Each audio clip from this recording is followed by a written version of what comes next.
July 1st marks the beginning of a new fiscal year here in the state of Georgia, and July 1st is also the traditional date that lawmakers will set for new legislation set to go into effect.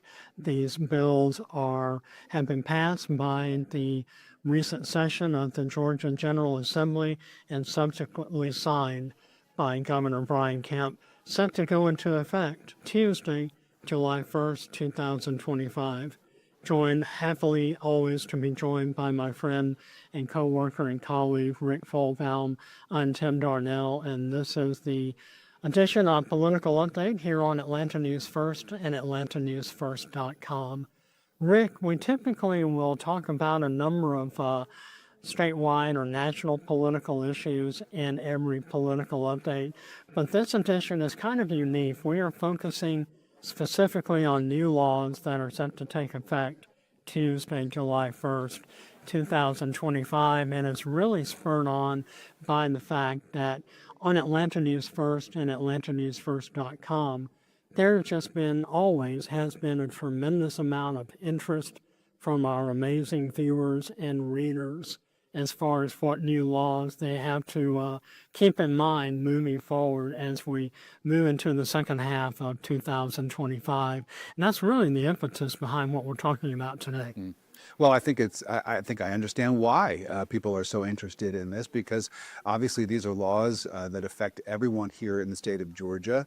Some of them are going to require some potential changes in behavior on the part of some people, part of some organizations, some businesses, some school districts, and we'll talk about that. But these are big things that are new as of July 1st. And so the fact that there's a lot of interest, and traditionally a lot of interest in these types of stories each year, I think this should not come as a surprise.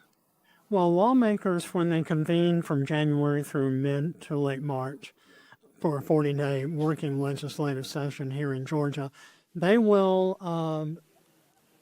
address issues that they feel are motivated by what they see as a political or legal necessity, and yet some laws, as in the first one that we're going to discuss, are really spurred on by tragedies and horrific circumstances.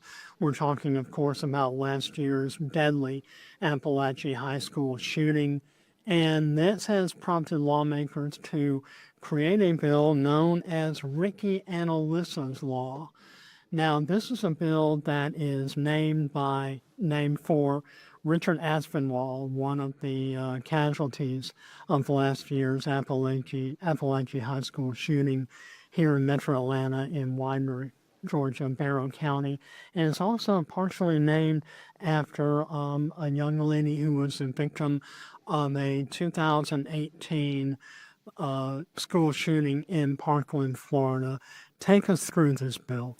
And her name is Alyssa and I'm very familiar with her and her family, having worked in Miami at the time of the shooting in Parkland, Florida, the massacre there at Marjorie Stoneman Douglas. So unfortunately, I've covered both of these shootings that involve both of these two victims whose names are attached to this particular bill. So let's talk about it. It's known as the Ricky and Alyssas Law.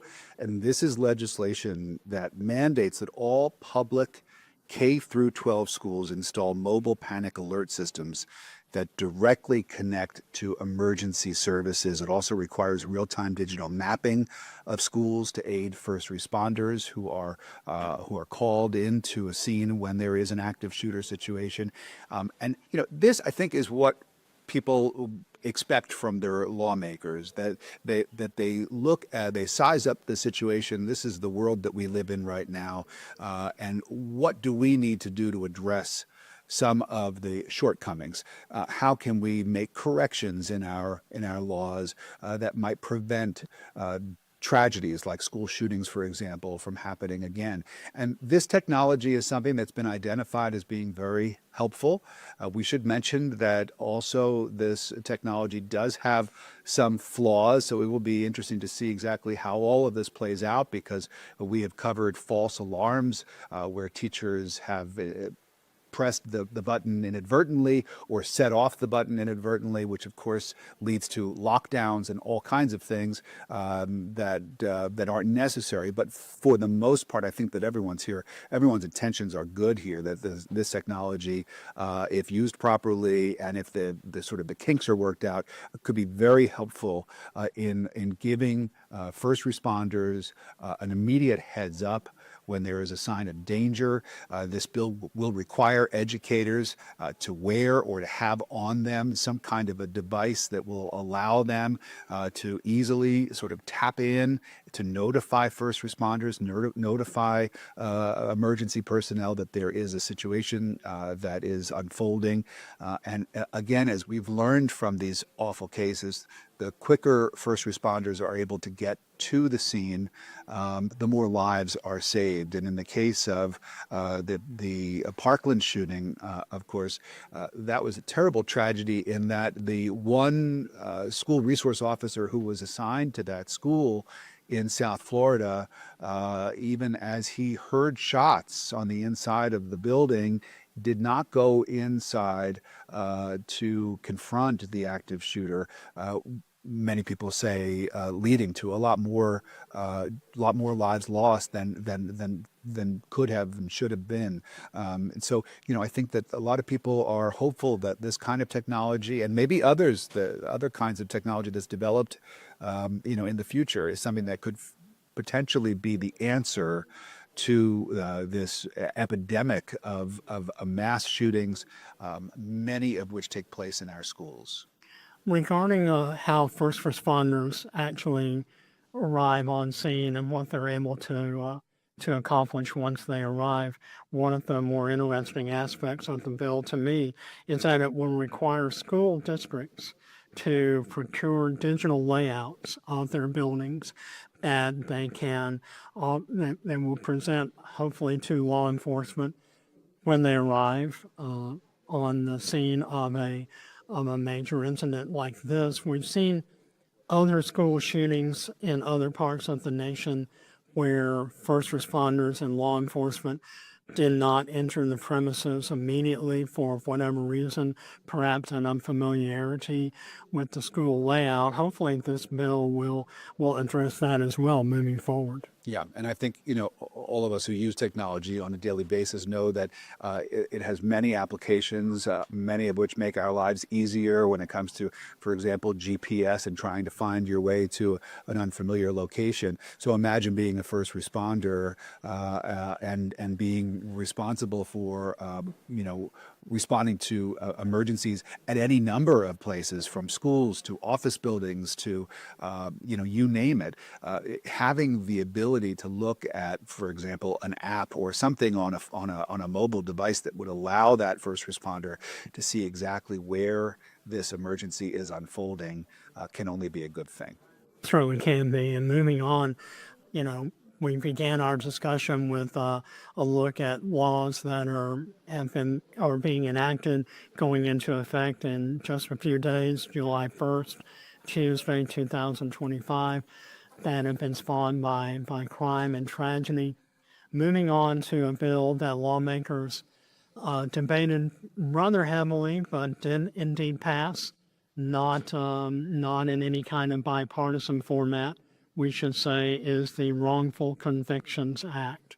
This is a bill that was prompted by Fulton County DA Fonnie Willis's historic 2018 indictment of then former President Donald Trump and more than a dozen of his GOP allies in an alleged attempt to overturn the results of Georgia's 2020 presidential election. This bill, and that is going into effect July 1st, will allow anyone who has been convicted or wrongly convicted of a crime or whose indictment or charges have been issued by a prosecuting attorney who has since been disqualified from the case to recoup their legal damages. There are other cases that I'm sure lawmakers had in mind when they were crafting this, but this was something that you have to just look at as a direct response to what Republicans and Donald Trump supporters saw as a political persecution of the 45th and now the 47th president of the United States. That's right, and I think some people might say you might as well put Fani Willis's name on the bill, the way that other bills are named for people who provide the impetus for them. She is absolutely the reason why Republicans wanted to pass this law. You talk about the persecution that Republicans and all of the co-defendants in the Donald Trump election interference case feel as though they were targeted and wrongly targeted by a prosecutor who is still in the process of being sort of judged as to whether or not she's qualified to stay on that case. And we've already had another round of elections, and we're still litigating the 2020 election interference case that Fani Willis brought. But again, her conduct is still being looked at. Has not been a final determination. But again, just the fact that her conduct has been called into question as it has, I think was really all of the ammunition that Republicans needed in terms of getting the momentum and support for a bill like this that would allow, we should say, provisions here for defendants to recover attorney's fees if they successfully disqualify a prosecuting attorney for misconduct. And you have to think that this will lead now to other criminal defendants looking for ways not just to defend themselves against the charges that they're facing, but perhaps to go after the people who have leveled those charges, namely the prosecutors who are pursuing the case. And we are still waiting to hear from even if the Georgia Supreme Court will offer any ruling as to whether or not the district attorney will be disqualified from her prosecution of now President Donald Trump relating to that historic indictment of 2018. Some of the other bills that are going into effect, new laws going into effect on July 1st, you and I were speaking before we began recording this edition of Political Update on Atlanta News First and atlantanewsfirst.com. Several education-related bills, further funding of the Quality Basic Education Act that was passed. I was actually interning at the state capitol back in 1985 when lawmakers passed this historic bill, and we are still seemingly trying to improve the state's quality level of education across the board, trying to raise SAT scores and reading and aptitude scores.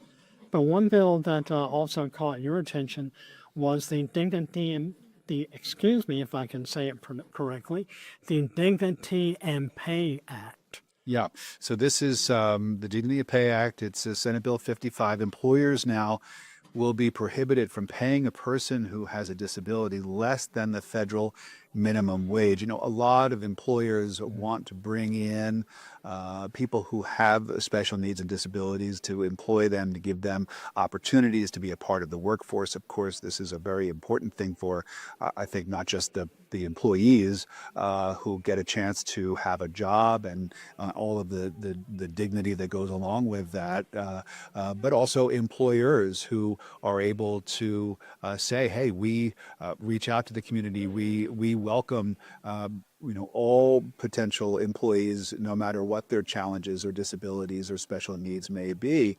But what has been found is that a lot of times those employers are not paying minimum wage to these special needs workers. And this is a bill that aims to rectify that.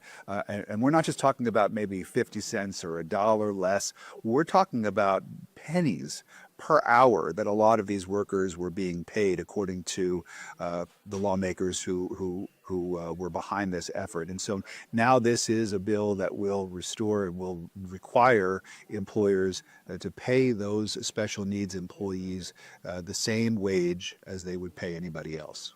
Not just an economic justification for this particular bill, and hopefully that will correct what you're describing is a pretty widespread cause or that is happening among here in Georgia. Obviously, lawmakers saw a need to address that issue, and hopefully they have. And that's just an encapsulation of some of the many, many new laws and regulations taking effect Tuesday, July 1st, 2025. Atlanta News First and AtlantaNewsFirst.com has a comprehensive list of all of the new laws, rules, and regulations taking effect, everything from how school systems classify male and female participation in high school athletic events to the banning or prohibiting or limiting the use of cell phones in schools. Many, many other new laws and regulations taking effect on Tuesday, July 1st, 2025. Atlanta News First and AtlantaNewsFirst.com has a comprehensive list of all of the new regulations going into effect in just a few days. For Rick Fulbaum, I'm Tim Darnell. Thanks for watching and listening to this edition of Political Update on Atlanta News First and AtlantaNewsFirst.com. Thank you for watching Political Update from Atlanta News First Plus. For more breaking news, live coverage, and political updates, download the Atlanta News First app. You can also watch on YouTube, Roku, Apple TV, and Fire TV. Listen to more of our political update podcasts by searching Atlanta News First on your preferred listening platform.